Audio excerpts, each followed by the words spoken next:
Bonjour à tous et plus particulièrement à mes petits élèves de Saint-Pernon qui commencent vraiment à me manquer. Aujourd'hui dans cette petite vidéo on va revoir quelque chose d'important à mes yeux, c'est le nœud de ceinture. Et puis dans une deuxième partie de la vidéo on verra comment plier correctement son judogi. Onegashimasu. Avant de faire son nœud de ceinture il faut correctement mettre sa veste. En judo, on met toujours le revers gauche sur le revers droit, comme ceci. On ne peut pas se tromper, de toute façon, sur la plupart des judogi, on a une étiquette. Si on le met dans le mauvais sens, on ne voit plus l'étiquette. Alors, il faut savoir qu'au Japon, quand on met le revers droit sur le revers gauche, c'est un signe de deuil. Donc, par tradition, on va toujours mettre le revers gauche sur le revers droit, et là on verra l'étiquette. Une fois que la veste est correctement mise, il va falloir faire un joli nœud de ceinture qui va tenir pendant les randonnées et pendant la pratique du judo. Dans un premier temps, je vais couper ma ceinture en deux. Je vais la prendre, je vais mettre les deux bouts qui se rejoignent comme ceci et de manière à trouver le milieu de ma ceinture. Une fois que j'ai trouvé le milieu de ma ceinture, ici, ça peut s'ouvrir comme ceci, je vais le placer sur mon nombril et je vais l'ouvrir. Un côté à droite et un côté à gauche. Derrière, je vais croiser mes mains pour ramener les morceaux sur l'avant. Et je m'aperçois que mes deux bouts de ceinture sont de la même longueur, comme ceci. Et là, je vais faire un premier nœud. Donc, pour faire un nœud, on croise les deux morceaux. Et ensuite, on va venir faire tout le tour des deux bouts de ceinture, comme ceci. Tout est emmêlé. C'est pas juste un bout, c'est les deux morceaux de la ceinture qui sont ensemble. Là maintenant il reste le plus compliqué à faire, c'est souvent là qu'on se trompe. Le morceau qui se trouve en haut, qui sort par le haut, comme ça, il va rester en haut. Le morceau qui sort en bas, il va rester en bas. On va croiser ces deux morceaux de ceinture. On change les mains et il suffit de faire la dernière boucle de manière à avoir un nœud correctement fait. Deuxième nœud de ceinture, on part sur le même principe. On coupe la ceinture en deux, on prend le centre de la ceinture, on le met sur le ventre, on fait tout le tour, on revient vers l'avant, et là on se retrouve avec nos deux morceaux. On va venir les croiser de la même manière. On commence comme le nœud précédent, on fait le tour de l'arbre, ici, et là j'ai mon premier nœud. Et tout à l'heure on se bornait juste à faire un nœud. Là ce qu'on va faire c'est que le morceau qui est en haut, il va venir sous la ceinture, ici dans le prolongement du morceau qui est en bas. Donc il va rentrer comme ceci. Là. Et on va utiliser le morceau du bas, on va le faire sortir par en bas. Et lui il va faire l'inverse, il va remonter et passer dans la boucle et sous le tissu, comme ceci. Et là en serrant, je vais me retrouver avec un joli nœud de ceinture, bien plat.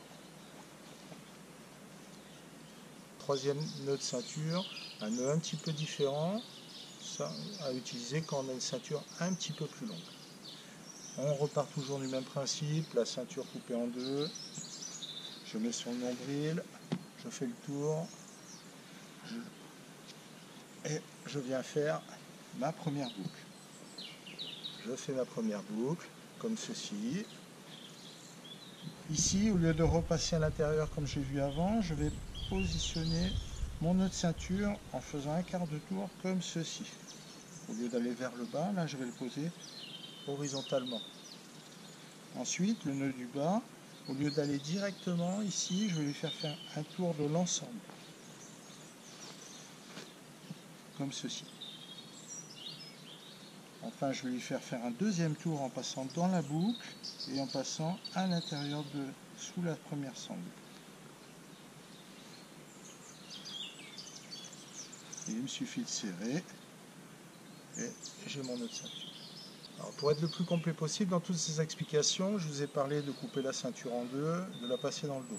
Le problème, c'est qu'on se retrouve avec une ceinture ici qui n'est pas correctement bien placée. Normalement, la ceinture devrait être comme ceci.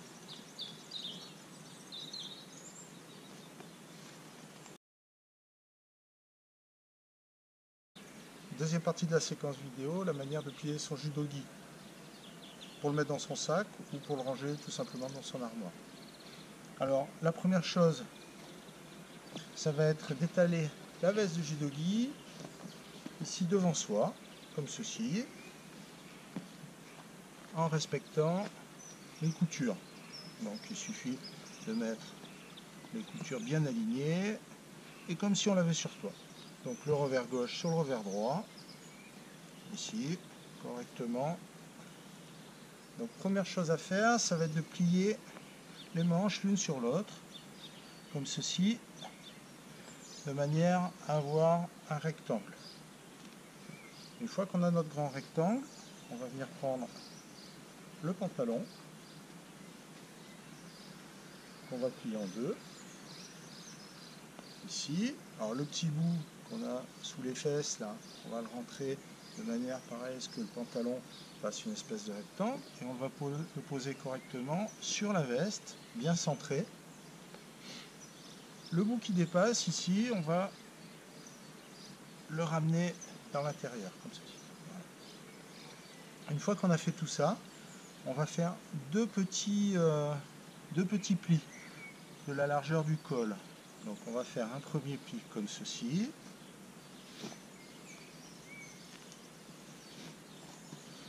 Et un deuxième pli de l'autre côté de la même manière.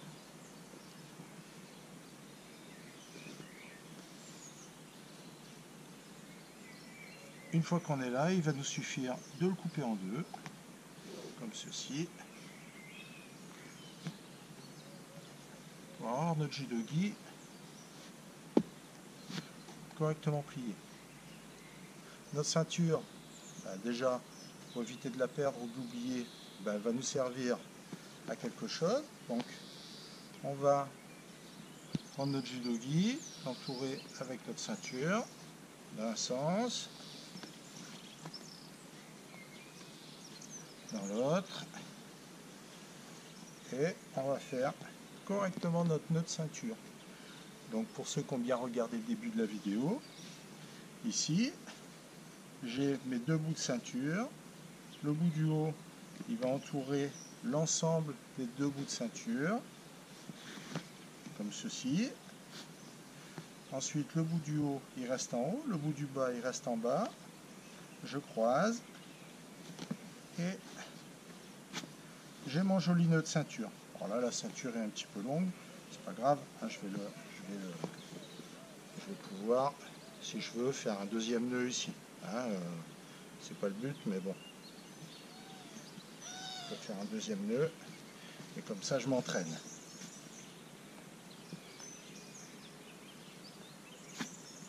Alors, bien sûr, il y a d'autres méthodes pour plier son judogi. Ça, c'est une méthode qui était utilisée au Japon. Pourquoi? Parce qu'on avait des séchoirs dans les dojos. C'était des espèces de bouts de bois qui étaient alignés où chacun avait sa place. Une fois qu'on avait fini la séance d'entraînement, on pliait son judogi comme ceci. Et là, vous voyez, ça fait une espèce de petit tunnel là.